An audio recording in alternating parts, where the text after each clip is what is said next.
সেনাবাহিনীর গাড়িতে বাইকের ধাক্কা দুর্ঘটনায় মৃত বাইক আরোহী, আহত বাইক চালক। মঙ্গলবার দুপুরে দুর্ঘটনাটি ঘটেছে ধূপগুড়ি মহকুমার দেওমালী এলাকায় এশিয়ান হাইওয়ে 48। জানা গিয়েছে বিনাগুড়ি থেকে সেনাবাহিনীর কয়েকটি গাড়ি এনজেপির দিকে যাবার পথে ওই এলাকায় দুর্ঘটনাটি ঘটে।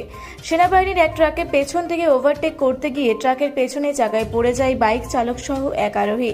সেনাবাহিনীর ট্রাকের পেছনে থাকা ওই ইউনিটের একটি ছোট গাড়ি বিষয়টি লক্ষ্য করে দাঁড়িয়ে যায়। গুরুতর আহত বাইক চালক এবং আরোহীকে উদ্ধার করে নিয়ে আসে ধূপগুড়ি মহকুমা হাসপাতালে। সেখানে চিকিৎসক একজনকে মৃত বলে ঘোষণা করে আহত ব্যক্তিকে জলপাইগুড়ি সুপার স্পেশালিটি হাসপাতালে স্থানান্তরিত করা হয়েছে।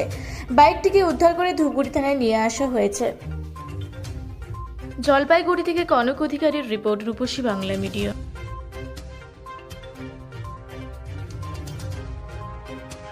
পুরুলিয়া শহরে এখন স্বল্প খরচে উন্নত ও অত্যাধুনিক চিকিৎসা পরিষেবা বর্দান হসপিটালে। এখানে general, laparoscopic, gynaecologist, paediatrician, anaesthetist, general physician, orthopaedic সহ বিভিন্ন রোগের অভিজ্ঞ ডাক্তারবাবুরা নিয়মিত রোগী দেখছেন। এছাড়াও 24 ঘন্টা বিনামূল্যে অ্যাম্বুলেন্স পরিষেবা রয়েছে, স্বাস্থ্যসাথীর সুবিধাও।